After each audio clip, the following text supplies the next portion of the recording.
Welcome to the Verse.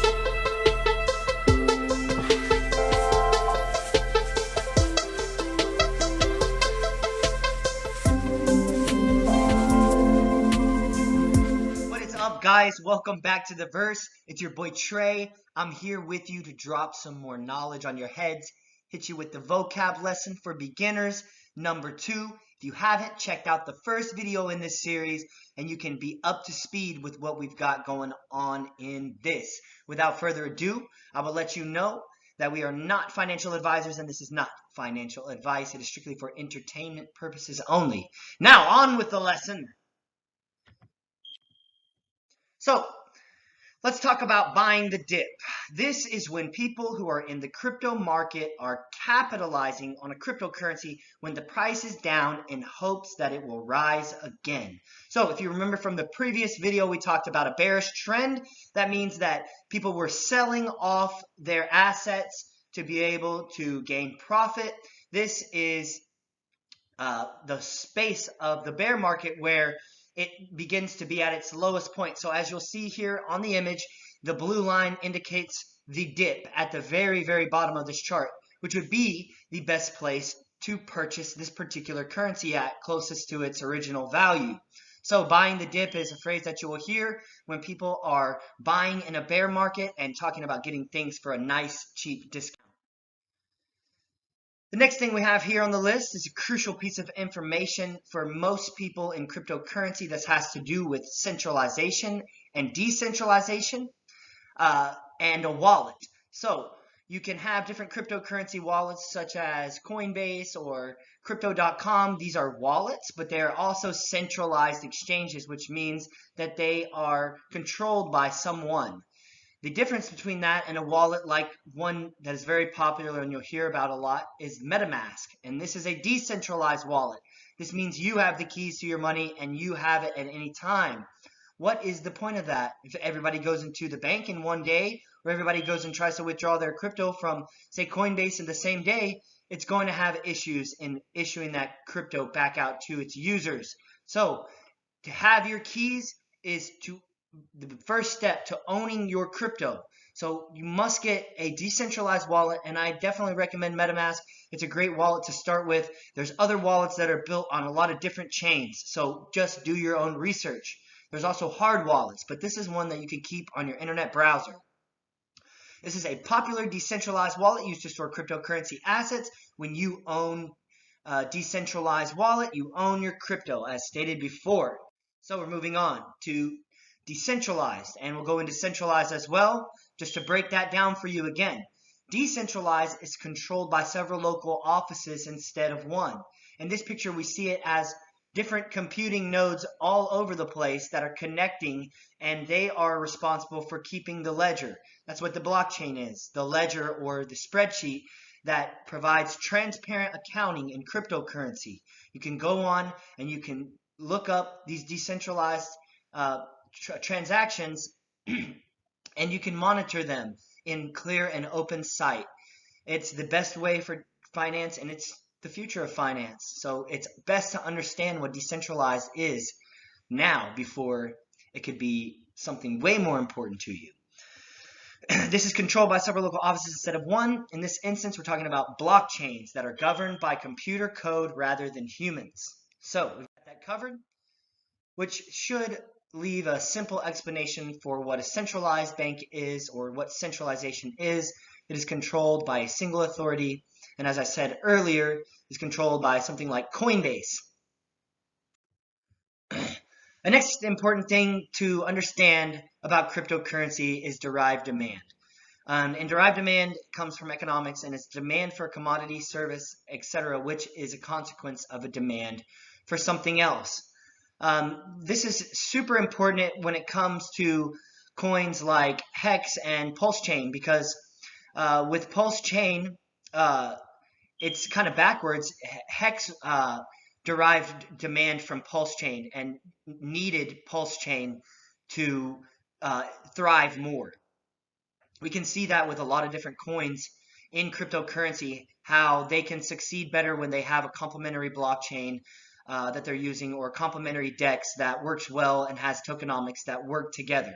So derived demand is important because people want to understand how does Shiba Inu or how does Dogecoin have a value, and that's because there's a derived demand for those coins that comes from simply community.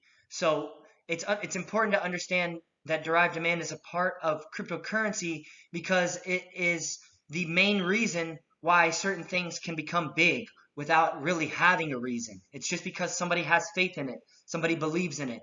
That's just like how the dollar is. So we have to understand that these coins, they mean something to certain communities, and that's where they get their demand from, is those communities.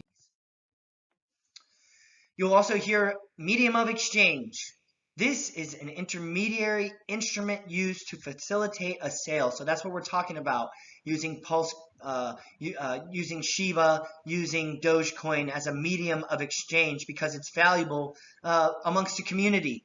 It can be exchanged, it can be changed out, and it can be changed back to fiat even at this point in time. So we are understanding that cryptocurrencies can become a medium of exchange just like a dollar bill. And they can even be converted back to dollar bills at this point in time with the use of centralized exchanges. Another term you'll hear a lot in crypto is HODL.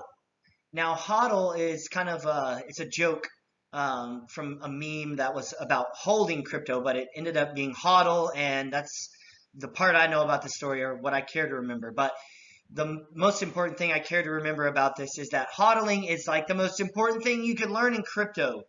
I hear it said all the time, it's not about timing the market, it's about time spent in the market.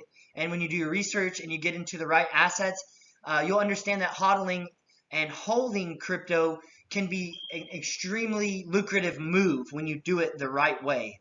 So HODL is an expression that is used by people who have what are called diamond hands, and we'll get into that in just a minute. So my example here says this is an expression used in cryptocurrency as an indicator for buyers to hold their assets and not sell them. HODL them, keep them. Don't try to time out when the top and the bottom is going to be. Just hold the asset because you understand the purpose of the asset and its vision and its future. That goes into researching and understanding tokenomics. This can all be found on things called the white paper. As we were speaking earlier, it's the paper hands. So paper hands, it relates to hodling. If you don't hodl, you have what is considered paper hands. This refers to investing strategies in the cryptocurrency space. People with paper hands are looking for quick gains and attempt to sell at the top of bull runs to try and make profit fast. So that's what paper hands are. They're people who like to spend time trading and trying to time out the market, analyze the market, and see what is the best move to be able to make some quick gains and then find something else to put their money into. This is not a bad thing, but it's not my favorite strategy. My favorite strategy would definitely be to have diamond hands. And this is what the best hodlers do. They have diamond hands. This refers to investing strategies in cryptocurrency space, and people with diamond hands look for projects that yield a long-term dividend. These type of people are patient with the ups and downs and the volatility of the market. So, for instance, me, I want to have diamond hands on coins that are set to yield further out in the future, which is something I'll speak of next because that's the next slide. So you'll see on the next slide, the example is HEX.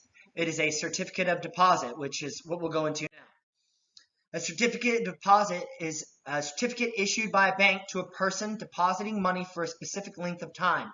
So for instance, if I go into a bank today, I can get 0.02% on $1,000 for 10 years, and I'll earn $200 over 10 years.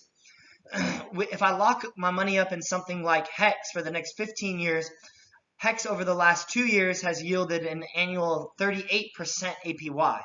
So would I rather stick that in a bank certificate of deposit or a certificate of deposit that's yielding 38%?